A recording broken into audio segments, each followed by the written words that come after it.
particular chap. Oh, I'm going to try and shuffle forward. So everything in this spider's anatomy, its powerful legs, its incredible camouflage, because obviously it is a bark spider. It hides in bark, and it is perfectly camouflaged to that means and ends. It's got the sort of the light-coloured patches and the dark-coloured patches, all of which serve to break up its outline and keep it incredibly hidden. Now, not only do we know that, we also know this is an active hunter. You can tell what spiders are designed to spin webs. There he goes, to spin webs, and there he goes into a hole there. To spin webs and then use those as a catchment area, and which ones are actually geared towards hunting. Things like our jumping spiders. Now, think about probably the best web hunter of them all, the best known web hunter, the golden orb spiders, those massive, massive spiders that we see during summer. And they've got these huge webs that they create, and they catch insects that fly into them. They're clearly web hunters. They've got long, thin legs. They're not geared towards really rapid movement because they don't need to be. Once something's stuck in their web, they've got all the time in the world to go shuffling after it. But this little guy and the jumping spiders that we often find, slightly more compact legs, thicker legs in proportion to their body, and that provides for the really powerful forward motion that they need to do because they're active hunters. You see the same thing with the baboon spiders. And just speaking of arachnids and spiders, here is a spider webbing, and this would most likely have been for egg sacs more than anything else. I don't necessarily think that it is in any way meant to catch anything. It's a spider's home. In this case, I think an egg spider. I think that is the remains of the spider that created this little shelter. Might have been a place to lay eggs. It might also just have been home for the end of a day, the end of a hunting day. Go and sort of weave themselves a little sack somewhere to keep nice and safe, hidden in the bark. On a sort of an active foraging kind of note, this whole place has got all kinds of amazing things. There we go, look at this. There, that's what I was standing in, just by the way. There you go, spike thorn. No, called spike thorns because they spike thorn you. I just want to show you something quickly. Something that Herbert pointed out to us. Well, earlier on, I was questioning Dave on a very mysterious pile of dung that he. Oh, actually, before I step any further, we've got even further evidence here. Something has been having a marvelous time eating the monkey pods. And I'm not going to tell you what it is, and the reason I'm not going to tell you what it is because James has got an extraordinary bird for you.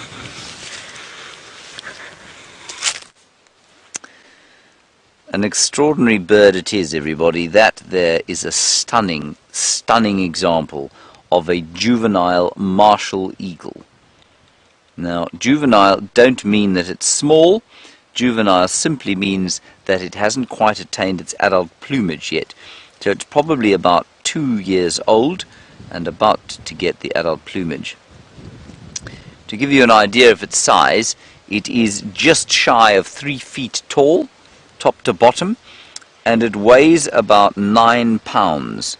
Here it goes. Now that's quite heavy for a bird.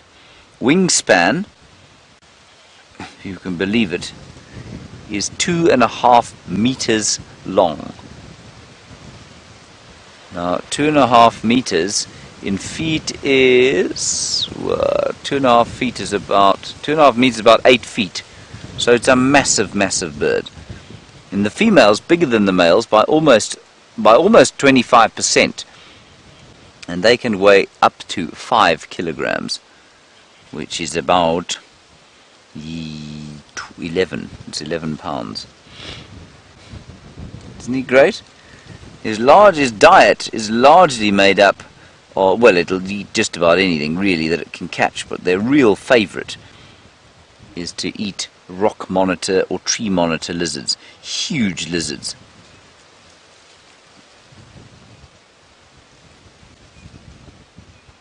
Also, I've seen 2 of them, 2 juveniles roughly that age. I've seen them whack a baby impala. And what they do is they'll kill something like that and they won't fly away with it. It's too heavy. They'll devour it on the ground. He's an intimidating looking fellow with that grey sky behind him, isn't he?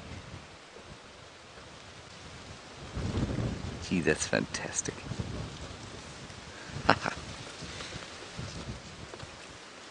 Look at the clouds moving behind him, everybody, and see him balancing there. It's not that easy for him to stand still as the gusts come through.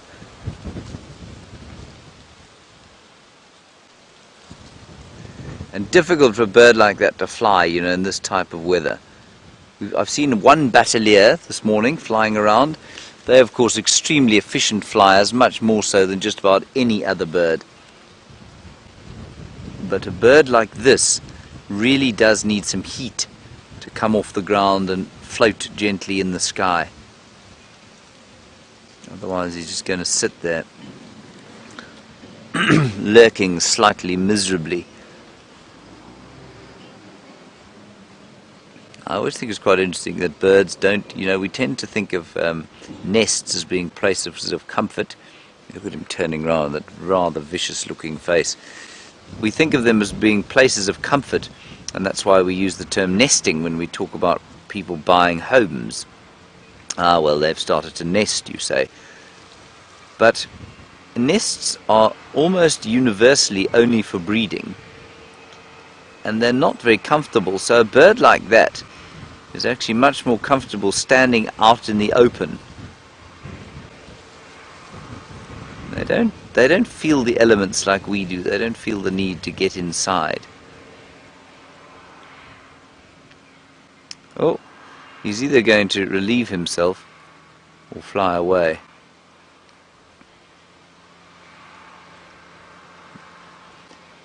I think that's just fantastic. So that's by far the biggest eagle that we get here. It's by far the biggest eagle in Africa. It's not quite the same size as a harpy eagle, which I believe is the world's biggest eagle and can be found in the forests of Southeast Asia. And again, I've mentioned in the last two drives I've taken that incredible series, The Hunt. And if you ever want to see a harpy eagle hunting, go and check out that series. It's an unbelievable thing to see. Right, that's the martial eagle. And martial spelt in the same way that you'd spell martial as in military, M-A-R-T-I-A-L, as opposed to marshal as in somebody who might marshal you around the place. Or a US Marshal, for example. Size specifications of the bald eagle, but are roughly the same size. I mean, he's substantially larger than our fish eagle, and the fish eagle out here is very closely related to your bald eagle, but definitely smaller.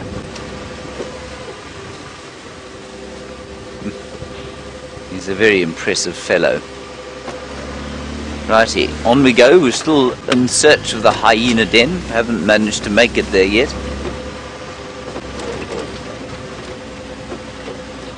Hello, Lucy. You say, is it common for it to be windy during the winter months? Lucy, it's not uncommon, but it's only when these fronts come through. So what happens is that basically the weather pattern works at it. These weather systems slam into the Cape. You've heard of Cape Town. They slam into that area, they move up the coast and then into the interior, they drop snow on the escarpment, and normally by the time they reach the mountains there, they've kind of dissipated and we don't get them.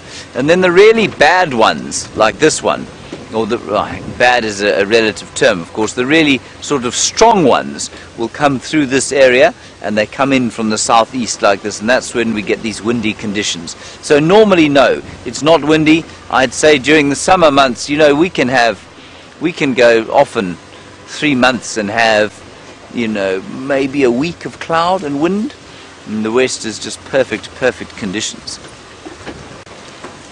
Here's an interesting nest that I think was probably an attempt by a weaver or a waxbill. It was probably a waxbill, you know, that attempted to build that little nest there. No one else there, and certainly any eggy that was in there in this wind would fall to the ground. All over the place we find little nests of birds that have absconded after they've bred during the summertime, and much of the time I've got absolutely no idea what made them. Steph and I both have found the same nest at different occasions. Nest about sort of 1.5 meters off the ground, at about 4 feet. Sort of substantial grass nest that looks like it could hold something the size of a pigeon, and no idea what makes it. Could be a green pigeon, I suppose. Well, let's check that. Hold on, everybody. Move your dentures out. Hold them in your hand. You can put them back just now.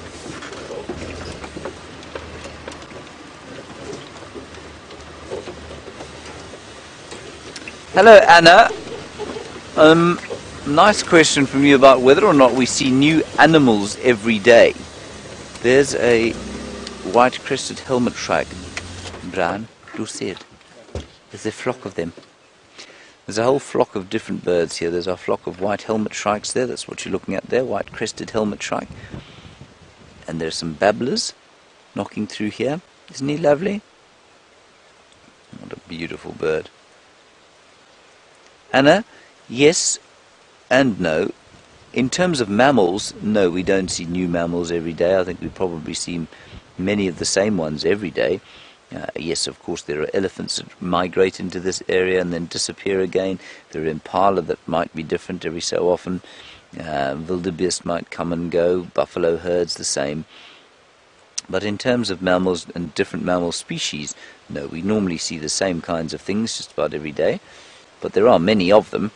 But if you want to look for different animals and discover new animals that you haven't seen, well, then you've got to go down to the level of the invertebrate. So you've got to be looking at insects and arachnids and millipedes and crustaceans and centipedes and that sort of thing. Then you will find things quite often that have not been seen before. But the mammals we know pretty well. The birds we know pretty well. A total bird list in an area like this of probably at the outside maximum of around 300. I saw a flash of yellow in there, but I can't see what it was. Alrighty, let's turn down here onto a slightly smoother road. Justin, you want to know what the smallest bird we get on the reserve is? The smallest bird, as far as I'm aware, is the grey penduline tit. The grey penduline tit is a tiny little thing. I'll show you a picture of it now. It is about that big. 2 inches. 2 and a bit inches long. So not quite as small as the bumblebee hummingbird, which is the world's smallest bird. That's found in South America. But not much bigger. Let me show you a quick picture of the grey penduline tit. T for tit. 328.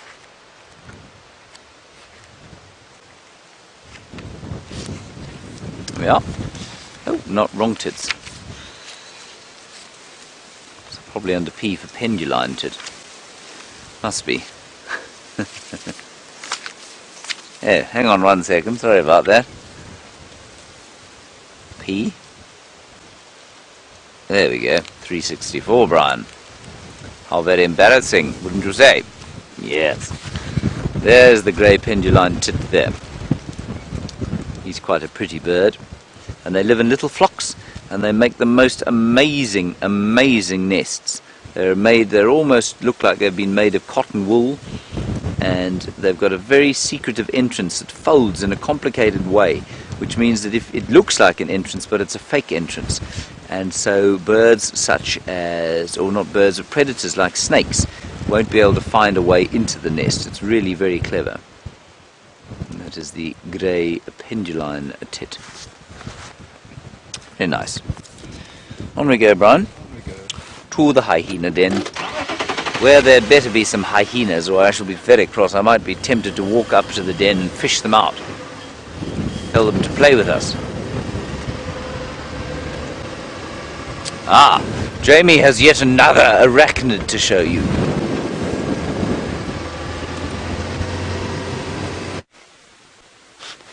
I hope that the cub is out as well. On this cold and windy day, we found something really cool. I say we, Herbert has found something really cool. I'm just going to wave hello to the people that are driving past and looking at us like we're completely mad, and then I'm going to show you the amazing arachnid that Herbert found us. So James was speaking about how we discover on bushwalk, we discover new things all the time. I have never seen a scorpion this color. And what's really cool about it is he's giving us a perfect, somewhat shy demonstration of that flattened carapace that the scorpions have, so that laterally flattened shape that allows them to do things like this one is doing. This scorpion you can't really see because he's hiding in the crack of the bark, but he is in there, and he is bright, almost luminous green. Absolutely marvelous. He's hidden away in this crack of this bark. He's playing hard to get, and it's a species that I have never seen before. An absolutely remarkable little sort of evolutionary thing that has, I don't know why, it's favored a bright green scorpion, because, I mean, in general, especially in the drought seasons, bright green is not really the color to go with.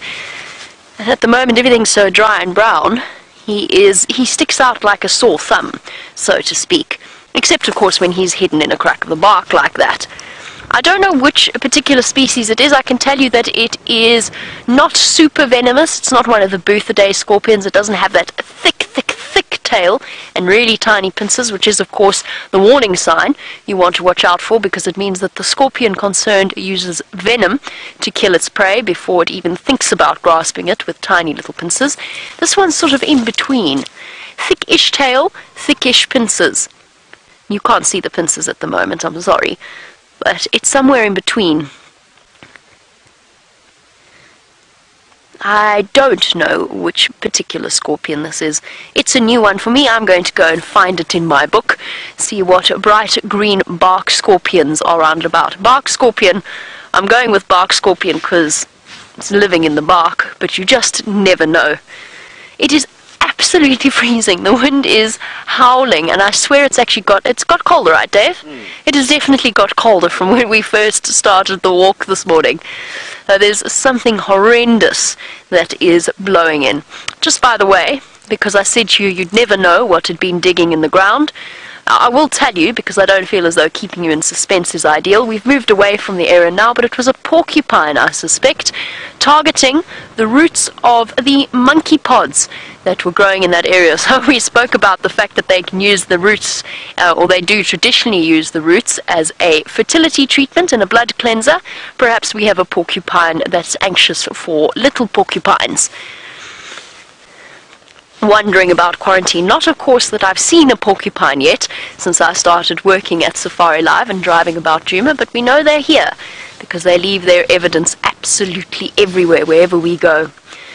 We've stuck on quarantine, and the reason we've stuck on quarantine is because the weather's actually got worse, and we would really prefer not to be surprised by any large animals. Every now and again I think I hear elephants off to the south, and I've also smelt them at some point. So they are around. We're just going to keep scouring the place to see what we can find. Let's keep walking. We'll leave our scorpion to his hiding place, and I'm going to go and quiz Steph when we get back to camp. Steph, of course, being an expert in all things arachnid and otherwise, in terms of their different species and the different things we get. Oh, speaking of different things we get, I forgot. Hold on one moment. Oh no.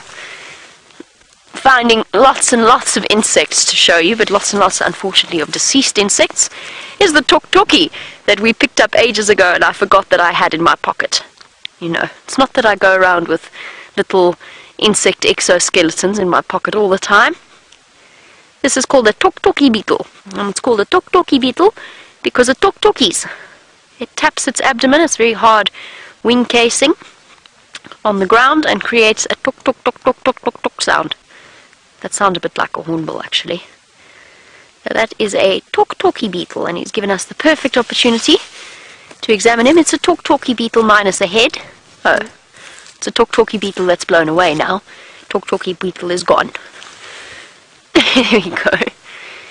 Here's our talky beetle. He's been completely eaten away. All that's left is his exoskeleton. Look, he's totally hollow. There's nothing in there. I'm trying to shelter him from the wind. He's blowing everywhere, making Dave's life very difficult. Especially because I keep headbutting Dave. Sorry, Dave. There we go. Eaten away most likely by ants. Okay, we'll return. Actually, no, I'm going to keep our talky beetle. You never know. For the next time there is a tent set up, we might as well have some new species of things to show in the tent itself. I'm looking for a nice warm termite mound, something that's going to provide a little bit of warmth.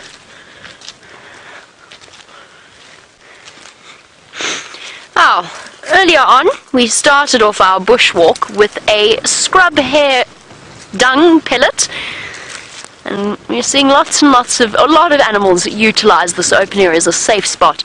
James Richard, how adaptable are scrub hares? Sure. I don't really know.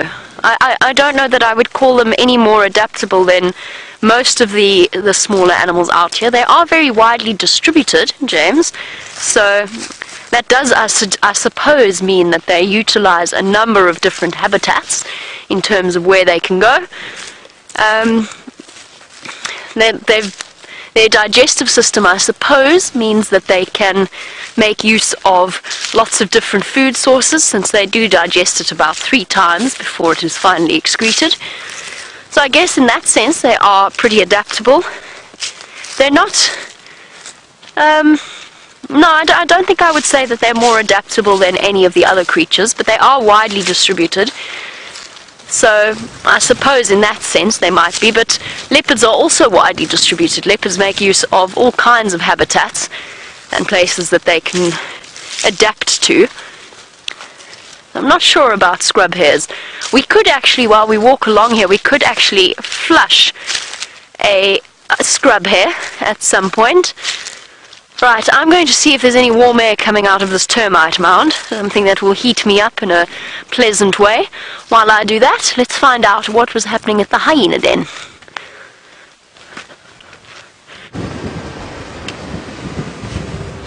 Nothing was happening at the den. We found one hyena there who took deep offence at our arrival. She booked off into the bush. And that was it. And that is just the way it is with the weather like it is now. I'm afraid. Sometimes you get lucky and sometimes you don't get lucky. Oh, and we don't get lucky now.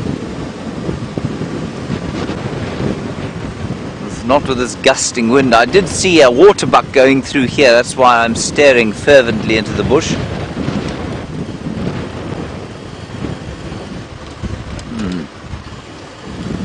Hello, Mobile Paddy. You saw the animals here holding up better than expected in the face of the drought that we have at the moment. Mobile Paddy, they are doing okay, yeah, absolutely. Remember, I don't think they're doing better than expected. I imagined that they were going to be doing pretty much like they are, because it's not so much now that the drought's going to take hold. The animals now look like September animals. They don't look like July animals. And we will only get rain probably in November, which means that there won't be a replacement of the forage until then. And that means it looks okay. So astounding nonsense on the Game Drive radio. They look fine for now, but they're not going to come August and September, I don't think. I think that's when we're really going to notice the effects of the drought and the very poor growth season that we had earlier. Not sure why I chose to come down here. There's a very startled looking impala there. See him, Brian? He looks positively terrified. I think he's going to alarm call.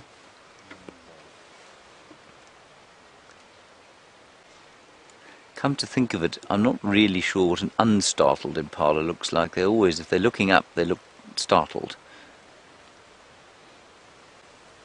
What do you see? Excuse me. Hello? Excuse me. What can you see? Brian, he's very rude. He's very rude. Can't actually believe it. So ask him again, shall we? Excuse me. Hello? Hello, that's it. Yes, look around. Hello? Extremely rude. It's highly unlikely that he's seen anything, I don't think. Because I don't think he'd be rushing in there if there was a predator.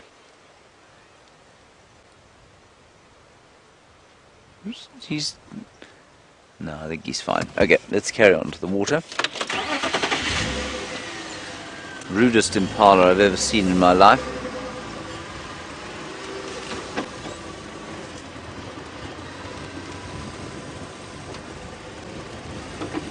Oh, it was another impala there.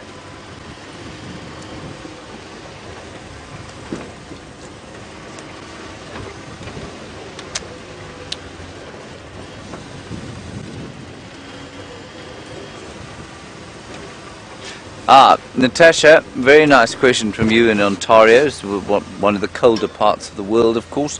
You say, do the animals huddle together in the night time here? Yes, they do, especially the herding animals, obviously. And the ones that are always the most obvious to me are the buffalo.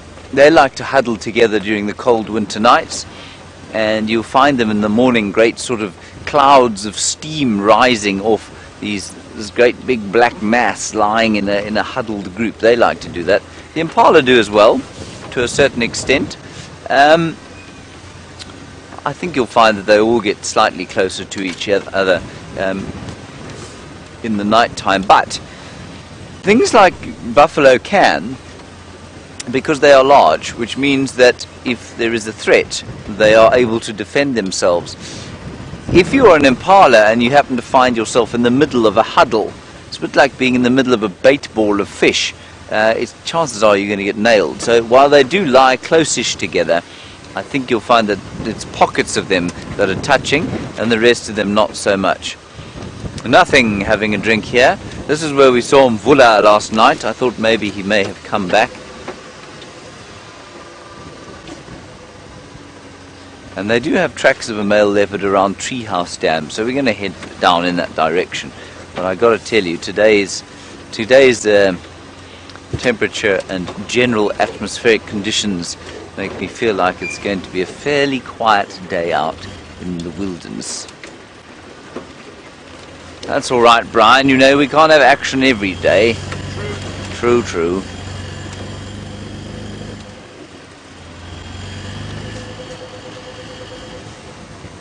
Came tracking leopards through here 2 days ago when Jamie was driving and I was walking in the afternoon, and we had a very amusing interaction. I was sitting on a tree there as she came past with Herbert. It's always nice to do that. It's always nice to meet up in the bush. I can smell the wood fires of the camp. We're close to camp. We shall have to go away from it again, Brian. Not for us the comforts of the fire this morning. No, no. For us, the stoic life of the hunter of animals. And by hunter, I mean looker for as opposed to murderer. Observer. Observer, yes.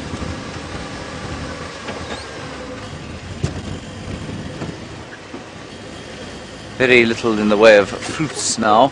And you know, this bush here, the magic guarri bush, which there are a few things that if a guide tells you, you must be very sure that you go home and ask for another guide. The first is that if the toothbrush story around the guarri tree, because by now we should be telling slightly more original things about it, but it is actually quite a fun story. I'm not going to do it for you now, maybe another time. But the big thing about the guarri bush is that it produces a very tasty red berry. But this year the berries were really, really poor, and that's because of the water. And so all of those birds that would have depended on these berries, I think that you'll find that many young birds probably didn't make it through the first sort of growth season, and many of those that migrated north would have struggled to do that, and others will just not have laid on as much fat as they would have liked to before the winter time. And the guarri bush, a very nice example of a tree that, the trees do okay, but they do sacrifice certain functions during drought times, and that of course has knock-on effects for everything else. Horrible to eat. No animals eat them, or just about no animals eat them, and that's why they're used so extensively for territory marking. Let me taste it. Would you like to taste it, Brian? I'll taste it, why not? Why not, Brian?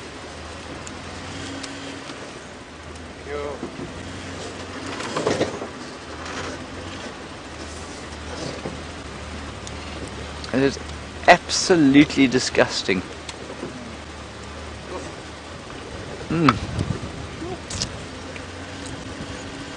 Sorry, Luigi, you're going to have to go again with Justin's corner question again. The game drive radio again exploded into my ear as you were asking. Oh, right. Justin, you want to know about bush remedies for the common cold. There are one or two sort of general purpose things that people use.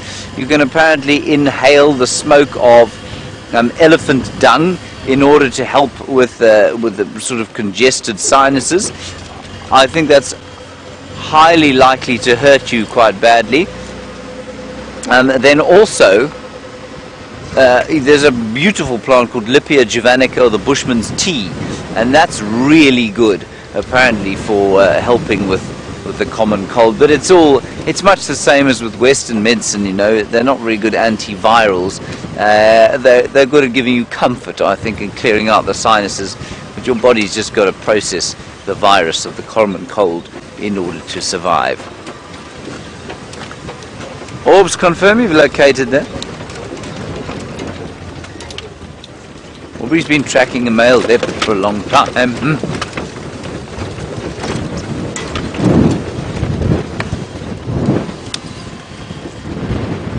No. We're going to head down towards that area anyway to help him, and we'll see what we can find there. We're now going past the Agari Dam.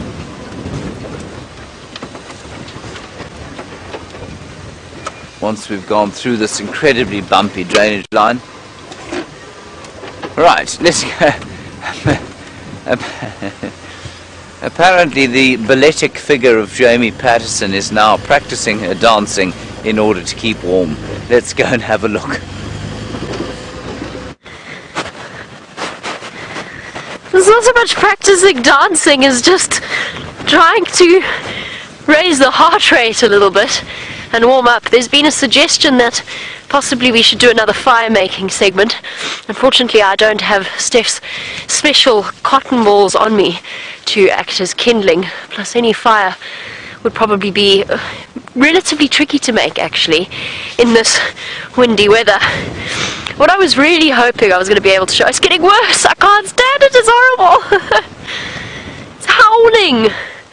Lucky my microphone's hidden in my cap, or else you'd all be blown away by the sound of the wind. What I was going to say was I was really hoping towards the end of our bushwalk we'd actually be able to do a segment with dwarf mongoose. The problem is, no self-respecting dwarf mongoose is going to come out for a long time, until this wind stops and until the sun comes out. So, to warm you all up on this winter's morning, of course for most of you it's summer, except for those of you who are watching in Australia and New Zealand, we have a quiz.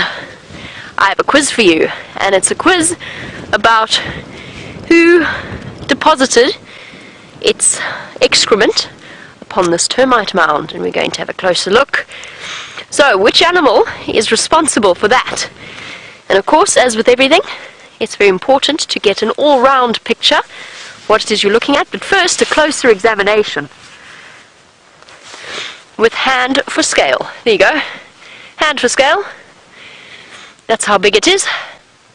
It has things in it It has round things in it. It has round berries in it.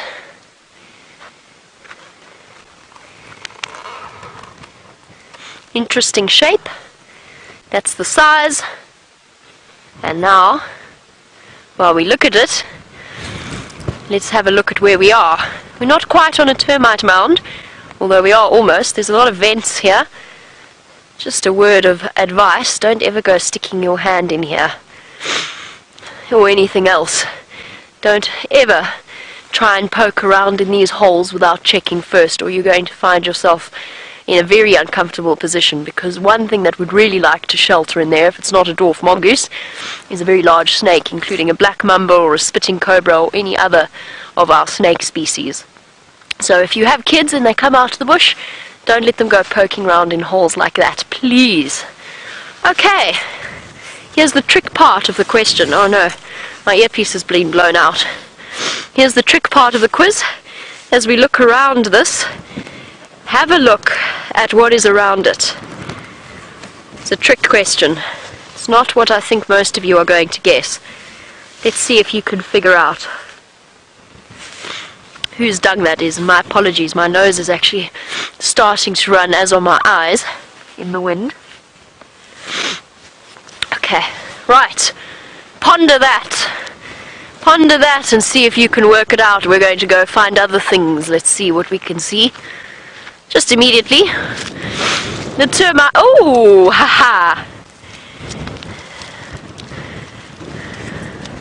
Catherine. It is not a civet, and Claude's gate is definitely not a genet, because the size of that poo is definitely way too big for a genet. A civet is a really good answer, and that's the one that I was going for to try and trick you guys. I'm going to almost give it away now because I've just found more of it. Now, genets and civets. Genets are exceptionally good tree climbers, but they're very, very tiny. Their dung, or their scat actually, their feces, because they're almost omnivorous, probably about the size of my index finger. They're much, much smaller. However, our animal responsible for that is not alone, because there's more of it, and there's more of it in a funny place. Now, there's one thing that civets don't do, is climb up trees and then defecate in them. So there you go. If you don't get it now, well, I think that we definitely might be barking up the wrong tree. Yay! Well done, Dave. Yes, it is indeed a baboon. And if that wasn't a giveaway on the ground, that in the tree is a giveaway. That being said, I once found zebra dung in a tree about this high. So obviously, I don't know if the zebra had been busy scratching and just decided to defecate at the same time, but I did actually once find zebra dung at about this height. You never know what you might find up trees. But well done, Dave. It is indeed a baboon. The troop of baboon that obviously moved through here. It's quite old. I mean, it's sort of well and truly stuck on the remainders of this tree. This tree's been well and truly obliterated at this point by a combination of elephants. And you can actually see where it's coppiced. So it got broken off. The main stem got broken away. It ripped away a branch that bent out this way. And the tree coppiced, but unfortunately could not survive the ensuing probably wood borer and termite attack. And the termites, of course, are what's left this layer of soil all over it. Well done, bravo! You're all awake and not as cold as we are. The brain is making my cold freeze. That was unintentional, believe it or not. The cold is making my brain freeze. I'm going to go do some more jumping jacks on a termite mound. While I do, let's head across, see how James is experiencing the weather this morning.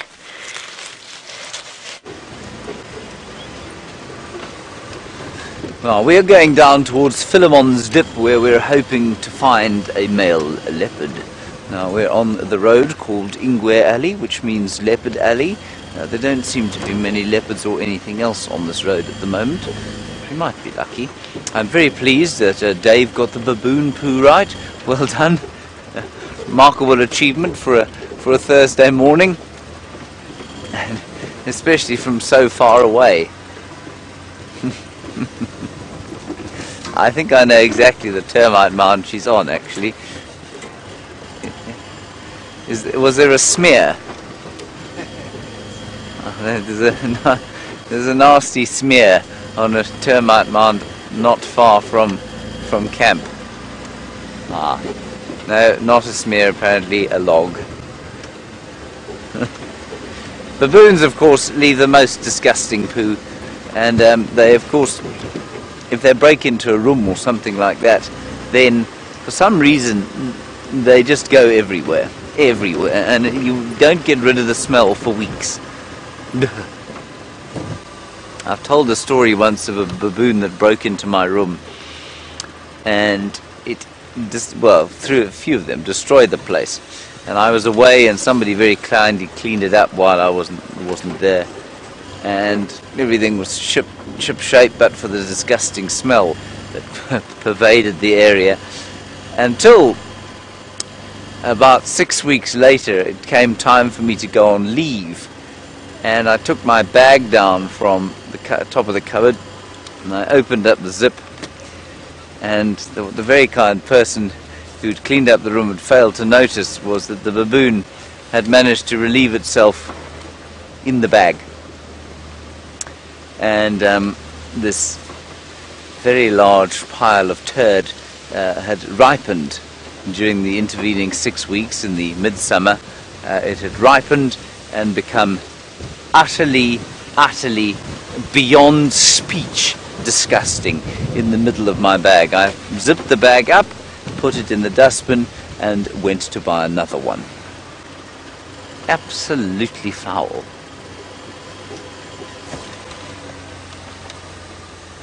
It's been coming around here, and Ephraim says it's heading up towards Gowrie Dam, which is up towards Quarantine, so we'll just do a loop here. Good morning, everybody. Don't go far. I'm obviously just trying to freak them out so they panic, because it's just quite funny. I'm going to turn around here and head back towards Quarantine Clearings, and let's see if he doesn't pop out there. I suspect it's Mvula. I suspect the reason he's quite difficult to find is that he's not marking his territory, so he's not sort of growling and sawing away like a territorial male leopard would. So we might be lucky on a day like today. Doesn't feel like it much, does it, Brian? No. No, it doesn't. But who knows? No one's found anything, you know. There've been no elephants, just those mating lions which disappeared into the drainage line. We found the buffalo, of course, Brian. Many buffalo. Starved that we are. Hello again. Goodbye again. They must think I'm stark raving up the tree. And we also did find a giraffe, yes, and some impala. Let's not discount the noble impala, provider of food to so many predators around here. Oh, he's coming straight up the road here.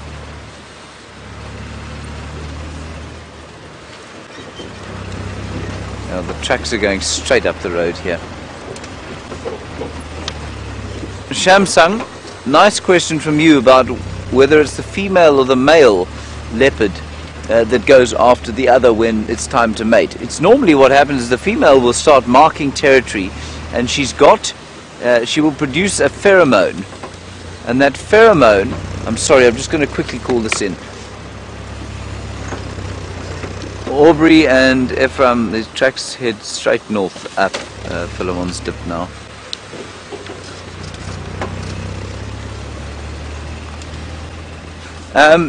She will release a pheromone in her urine, not totally unconsciously. The male will pick that up. He'll seek her out, but also she will seek him out once she starts coming into estrus, and then the female behaves in a manner that leaves you in no doubt as to what she wants.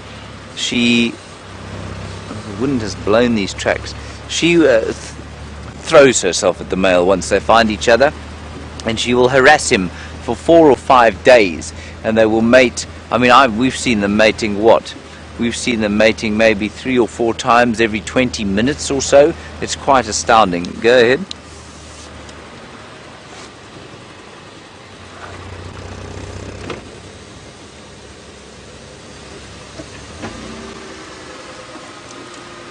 Yeah, we'll just check here Aubrey's just talking to me about where he thinks the tracks have gone.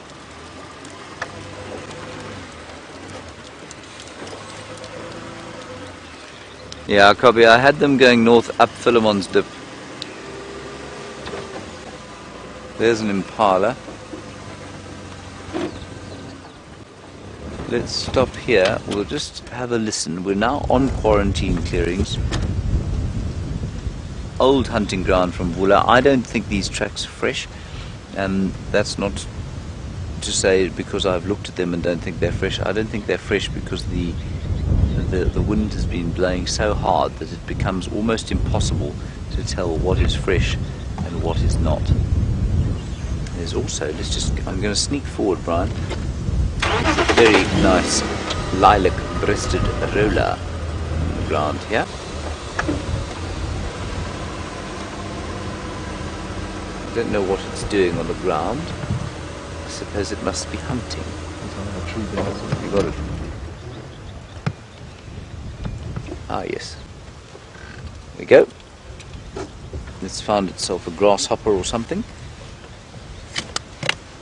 I was amazed that these birds find anything to eat, you know.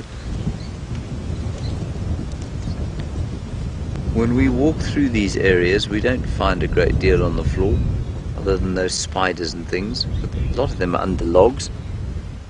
And there we have a Burchell starling, also looking for similar sorts of things to the roller, but slightly smaller.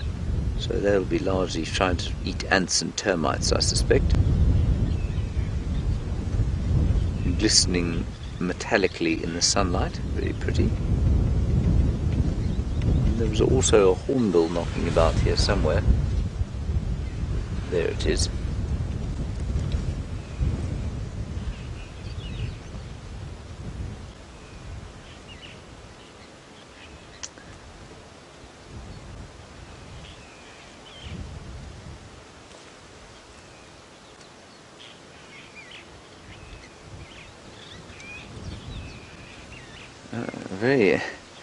Very kind viewer from New Zealand, Lachlan. You're watching with your son, who's just written me a rap. Thank you very much, Lachlan, about the baboon in my room. Lachlan, I'm going to ask you to email that through, and then that can be further emailed to me. Louise did read it out to me, but I don't feel I'll do it justice by trying to remember it. And there we are. So I'll try and pick it up. That's great. Thank you very much, Master Lachlan. That's not an elephant, is it? No, it's a tree. Well, the tracks don't come out here, but tracking in this weather, really a bit of hit and miss. So we'll go down to the waterhole again and see what we can see there.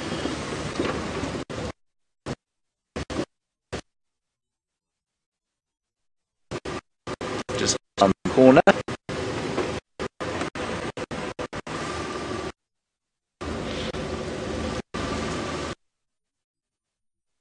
And it's always a reminder to me, you know, we drive around here, we actually, and it's also tend to get well around. Had lying really on top of your game all the time when you're outside here. Right, Jamie has managed to find yet another wonderfully small thing to show you.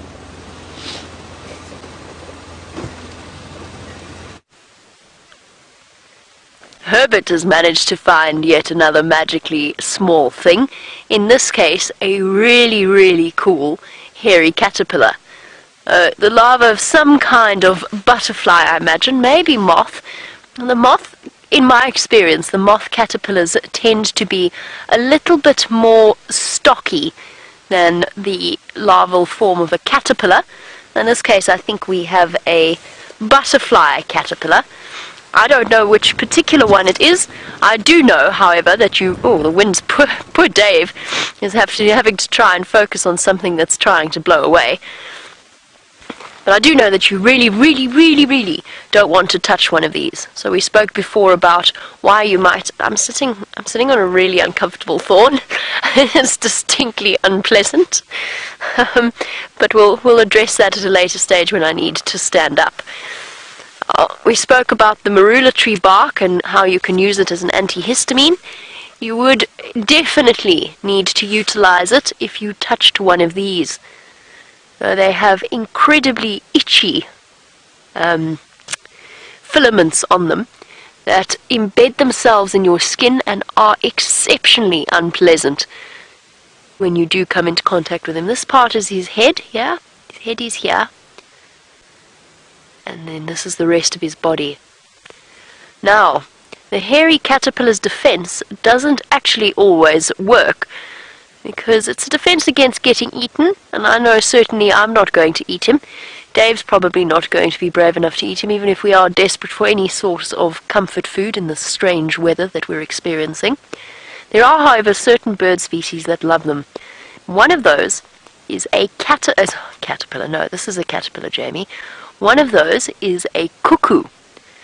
And it was one of the theories that biologists put forward as to why brood parasitism came into existence.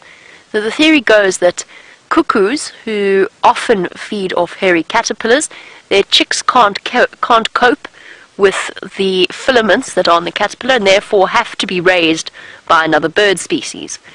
Very clever theory, but it actually doesn't work, because there is a type of bird, there's a couple of different birds that will eat a hairy caterpillar, one of which is a black-headed oriole, or any of the oriole family, and they are most definitely not brood parasites. In other words, they raise their chicks themselves. They do not rely on any of the other bird species to do it for them. Now, most of our cuckoos have flown for warmer shores and warmer climes, and possibly even better food sources, because insects are pretty thin on the ground at the moment at this time of year. Most of our reptiles are estivating, they're hiding away. Hello, James. Oh, how very pleasant. James just gave us a thumbs up, sort of. He just mixed up a few fingers. Bye, James. I want to show you something else quickly as James races away. Where's it gone now? Oh, there it is. There it is. The remains of some poor hapless creature.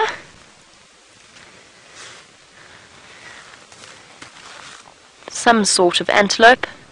We don't know which one it is. Guessing by the size, I would say maybe an impala or something similar. Can have a look at the molars, the jagged teeth. This is an old kill, but what I really want to show you actually is on the other side of this bone. So while we just have a quick look at the teeth, and then I'm going to flip it around and show you something. And all of the skulls out here have these sorts of things. Ours do as well, of course, naturally. Look at this hole here. Now that is present on every single mammal skull. We've got a few of them around, but you'll often see them around the jaw, and that is a passage for a tendon attachment, but also for nerve cells, nerves and blood vessels that then supply the rest of the jaw, which is of course living bone, and most importantly in this case, leading into the base of the jaw and the base of the teeth where the roots sit. And what it does is it actually supplies the teeth with the nerves, so that's why obviously it hurts so much whenever you get some kind of infection in your root, or you have to have root canal, which gives me shivers just thinking about it. And that's actually where the nerves travel through. So the nerves obviously come from the brain, which would be sitting up somewhere here, and in the case of an impala, a relatively small thing, about the size of, or just larger than a golf ball. And then the nerve passages that travel through into the jawbone. And those nerves will spread out, they'll supply the teeth, but also the nimbleness of the lips. All of that is controlled by sensory give and take. The way motor neurons versus sensory neurons, the whiskers all around the face, those crucial parts of an animal's sensory understanding of their world. That all comes from the nerve cells responding. So that is called... I can't remember what it's called. How terribly unfortunate. It was there when I started this segment. I promise you the name was in the... It's in the frontal part of my lobe, on the tip of my tongue. I can't remember. I absolutely cannot remember, but it has a specific anatomical name, and it's gone. Here's the other half of the jaw. I'm going to try and remember what on earth it's called. It's going to bug me endlessly until I figure it out. While I do, let's go see how James is doing, heading up for your telemain access. What?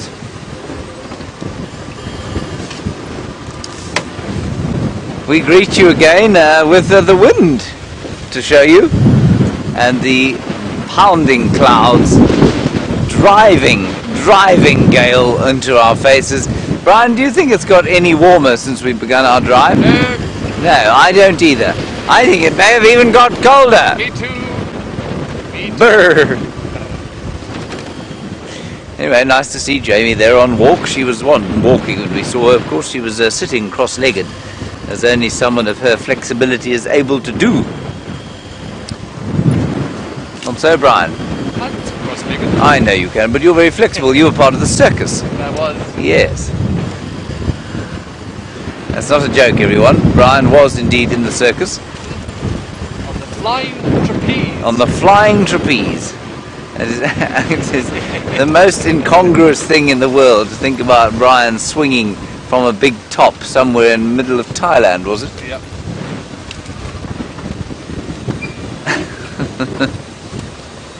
I have never been part of a flying trapeze, everybody. I believe I'm too small. Don't you have to be quite tall, Brian? You'd be the right size. Oh, I'd be the right size. Maybe I should take it up. Maybe I should find a circus nearby and join them for a brief stint on the flying trapeze. I think in order to warm up, everybody, I'm going to have to climb a tree. Brian says I should climb a termite mound because it's a bit safer. But I think I'm going to have to find a tree to climb. Look how big this termite mound is. Which one? This termite mound here? Brian, that termite mound is very small. Don't say anything about it being the right size for someone like me. That would be unkind. If you're a termite, it's quite big, yes. Well done, Louise, well pointed out. I'm astounded by the absence of mammal life around here. We did go down to the waterhole, everybody. There wasn't anything there. And that's not, it's not untypical. It's simply because it's not hot, and so animals don't need much to drink. And so they don't come around here to find things to drink. There were some warthogs living in a little sounder around this area, but they all too seem to have absconded. I'm wondering if we shouldn't have just sat at Buffelshoek Dam with those hippos. What do you think, Brian? Yeah. And the zebra that were coming to and fro, hither and yon. Can't even find a tree to climb. Anyway, so it goes. Hang on, what's that up ahead? Something strangely coloured. Oh, you know what it is, Brian? It's a tree that's changed colour in the winter.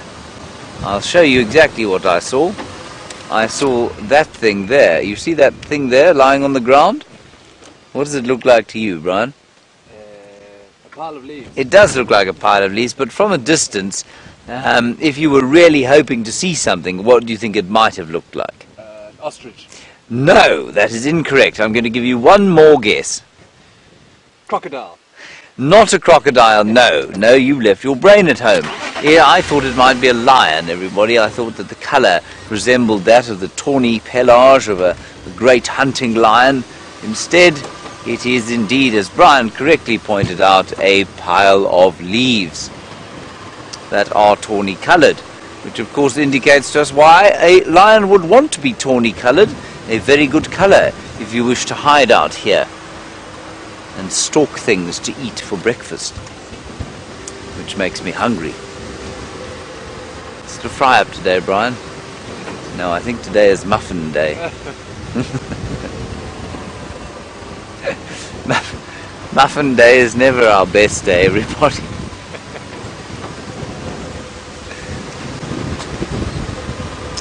Gail, you're in Australia and you make an excellent point. You say, are we not all part of a circus here? Yes, I think we probably are all part of a circus here. Chief, who's clown in chief, do you suppose? James.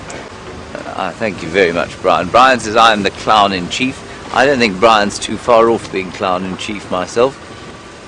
Leo Smith, of course, who returns today, is well, he's the loudest clown in history. Elegant clown, Jamie. Red clown, Kirsten. Curly clown, Jerry. Guns clown, Louise.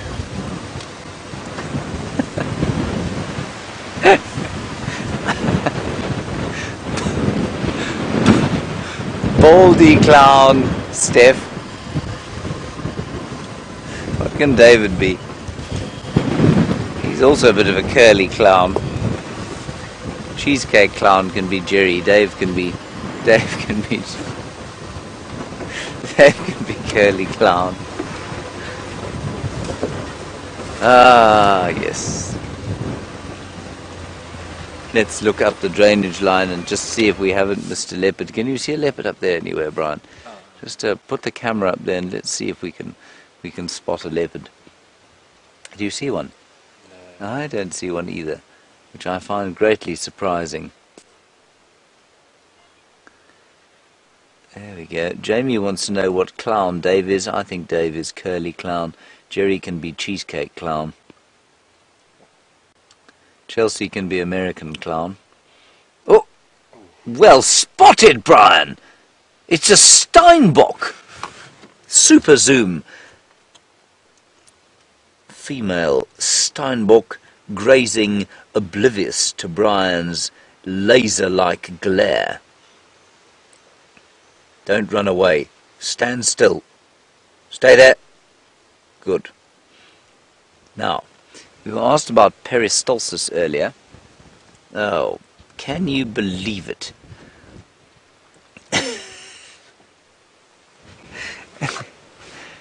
The only reason we saw that animal is because it didn't think it could be seen. Let's go down to Treehouse Dam and have a look there. It's not too far from here.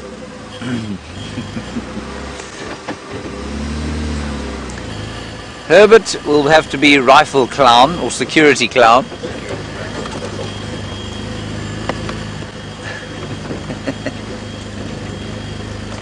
I am chief clown, Louise. Chief clown. Chief clown. You may call me chief clown from now on, Louise. There we go. And who else are we missing? Are we missing anyone else? Chelsea. Chelsea's American clown.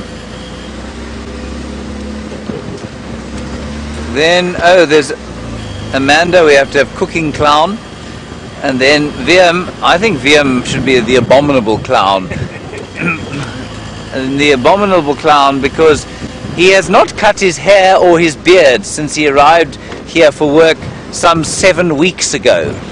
Which now means that he looks like a sort of small abominable snowman. Like a small Bigfoot, almost.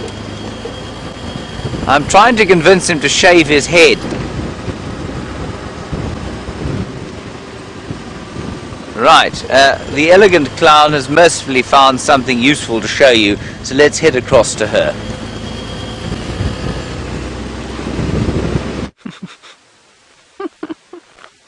I think that Herbert should be clever clown, because he's found us all kinds of extraordinary things on our bushwalk today. I'm speaking quite softly, and the reason is because I don't...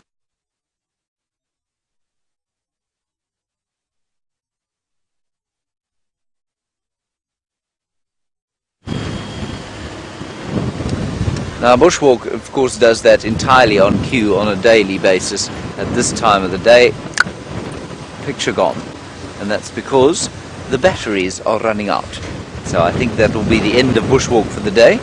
They did very well, found lots of nice little things today, while Brian and I have found waving leaves in the weather. Well done, Brian. Well done, James. Yes, thank you very much. We're now heading to Treehouse Dam, where we expect to find Brian. More wind and leaves. Yes! More wind and running leaves scudding across the skyline. If we're very lucky, we'll get a bit of blue sky that is changing from blue sky to grey sky on account of the running clouds. Very nice.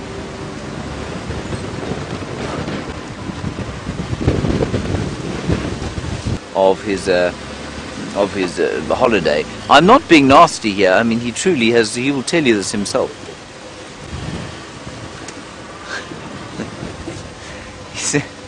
He looks a little bit. You know the hair. He looks like Mowgli. Ah, yes. Jen, you want to know what clown Connor is? Connor is drone clown, flying clown. Yes, flying clown. That's what he can be. Flying clown, yes. I know exactly what tree I'm going to climb. Brian, are you nervous for me? I am. You sure you won't reconsider a termite mound? I am not going to reconsider and climb a termite mound negative, Brian. I'm going to climb the tree in which George and Charlotte were last seen, and I'm going to poke my head out from under the branches and give you a wonderful view. I'm going to park you right here. No, I'm not. Move a little bit off. There we are. I shall be in that tree there, Brian. It is a Scotia brachypatella, weeping bourbean. I think you will probably lose sound from me for briefly, but I shall scuttle down through there. I might scuttle back up very quickly if something vicious is there. I might have to take this off, Brian. For climbing needs to be done with maximum agility.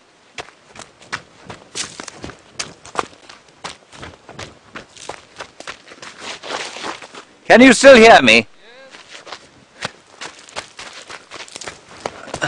Can you still hear me?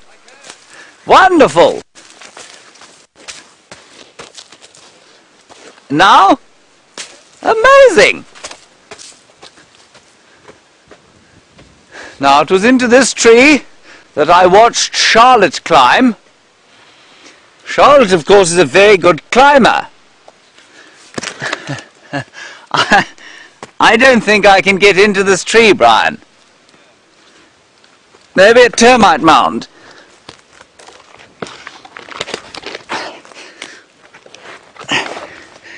I've managed.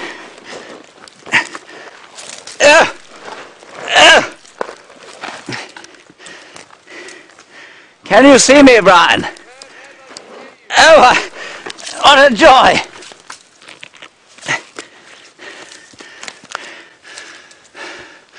Karula did not leave a diker for me up here, everybody. Ridiculous as this is, I am now thoroughly warm. Brian, are you jealous? I am. Yes. Now, this tree, bourbean, and now, it's a weeping bourbean, everybody. And it's weeping because of the red flowers, beautiful red flowers, which we didn't even get this year because of the drought. They produce a lovely sort of sweet nectar that drips out of them onto the ground. That's why it's called weeping. A boer is an Afrikaans term for farmer, and I'm not sure why it should be named a farmer's bean. A crying farmer's bean, but I do know, actually, we were told. There is a bean in it that is eventually produced in the flower that can be used as a coffee substitute. And if you were on the Great Trek, that mythological movement of Afrikaner people from the Cape of this country circa 1830 to 1840, well, then coffee was in short supply. And while you were eating your rusks, aka stale bread, you needed something to dunk them in, and the coffee made from one of these things, one of these trees, would probably have made an adequate substitute. Okay, Brian, I think I should come back now. I just don't know how I'm going to get out of this tree. Double back flip. No, No, don't be silly. Oh, I'll tell you what I'm going to bring you though, Brian. I'm going to bring you a snack.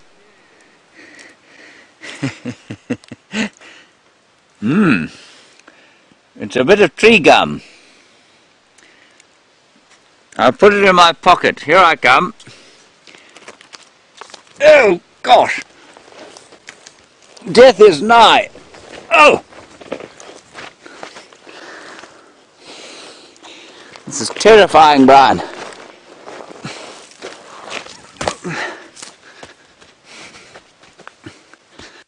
Here I come.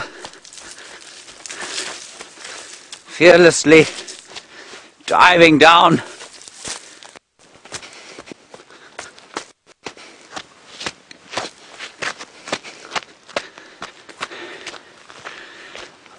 I'm much warmer now, Brian. Do you actually have a rusk with you? No, I don't. Have you eaten him? I have. I wanted to show people the rusk.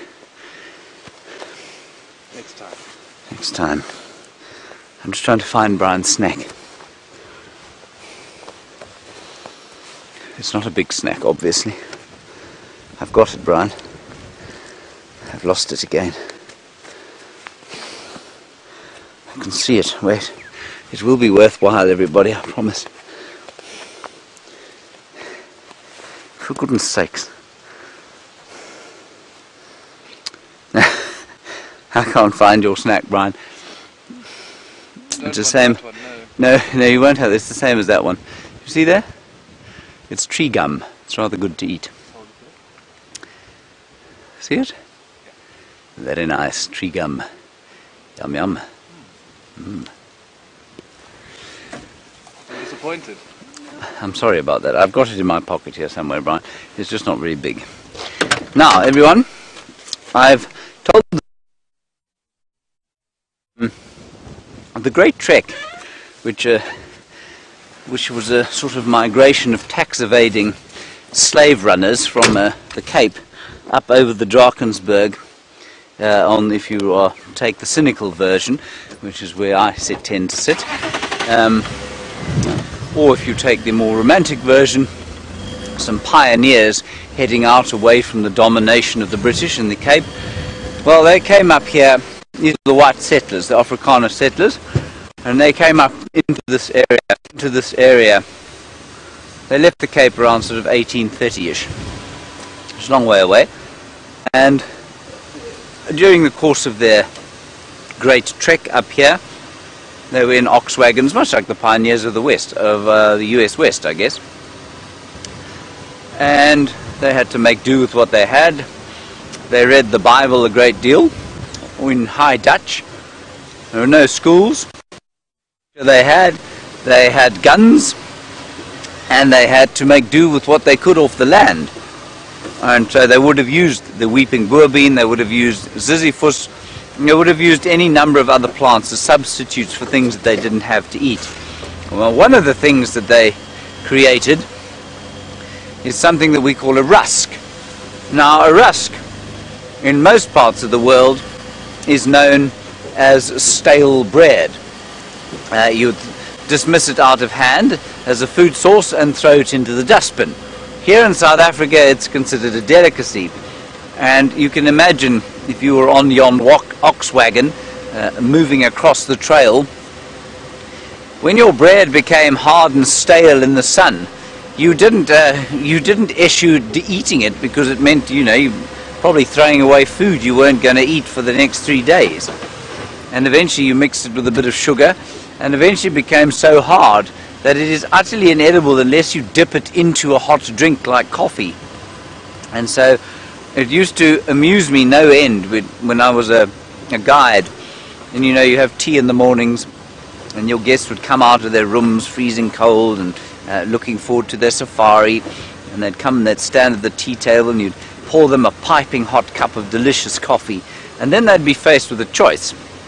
They'd either have what they call in Britain a flapjack, or what we call here a crunchy, which is a sort of a compacted oat biscuit, very nice, or you'd have this thing called a rusk. And you know, the more brave of them would take the rusk out, and they'd sort of shake it a bit, and then they'd test it with their teeth, and You know, some of them would crack their teeth and they'd put it back down. But mostly they'd be deeply confused as to what on earth it was until you explained to them that in order to make it vaguely edible, you had to dip it into the coffee and then eat it. And some people were converted to it, and some people just thought this was utterly ridiculous.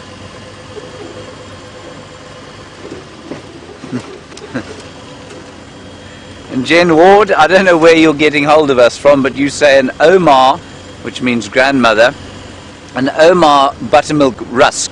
Omar is the brand of most popular rusks out here. Brian ate how many today? I ate 3. Ate 3 today.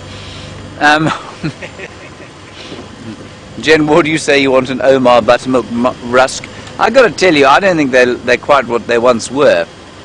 I think they've changed the recipe again and again to make them cheaper and cheaper, and now they just taste like sort of sweet margarine, which I think is a bit sad. I used to love them as a kid though, dipping them in your tea or your coffee.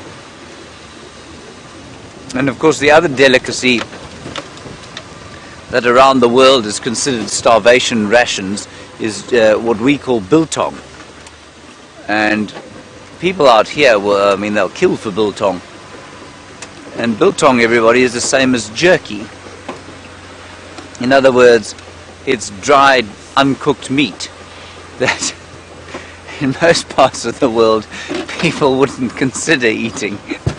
But we out here, we think it's delicious.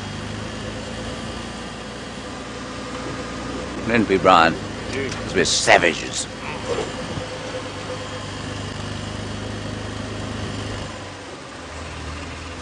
Yes, Wild Earth Girly, you say it was you. You almost broke your teeth on a rusk.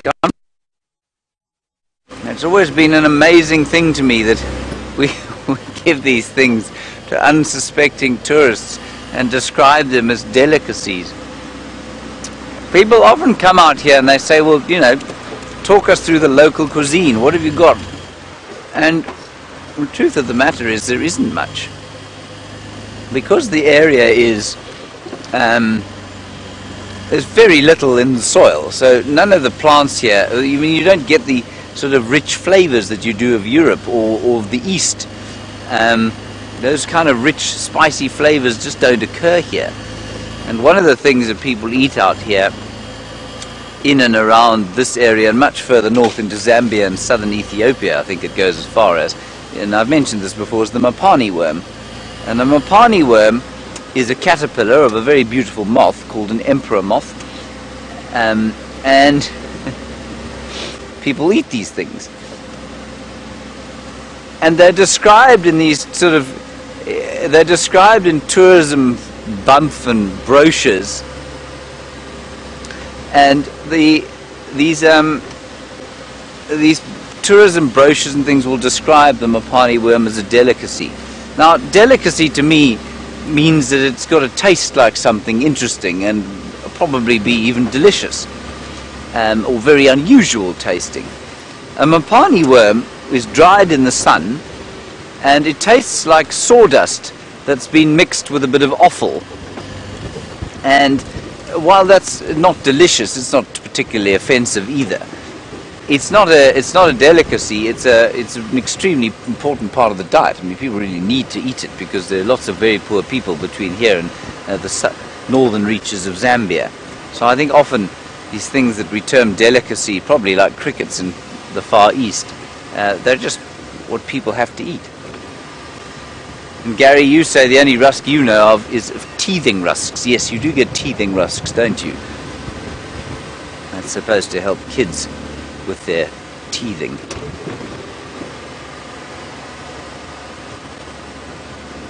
Yeah.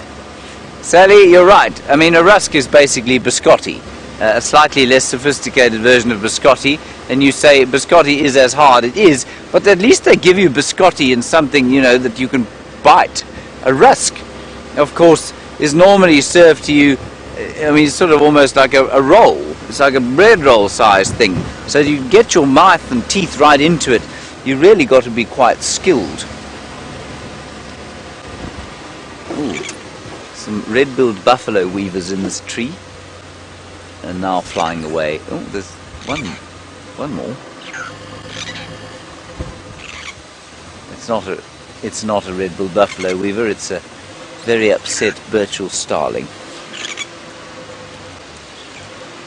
And it's upset, Brian, because it's tired of the wind. Okay, I think it's time we went home for breakfast, don't you, Brian? I do. Yes, indeed. For our muffin breakfast. Hooray! Combined with lots of lovely coffee. Not for you. No coffee for Brian, everybody. He doesn't like coffee. Alright, everyone. That's going to be it from us for this morning.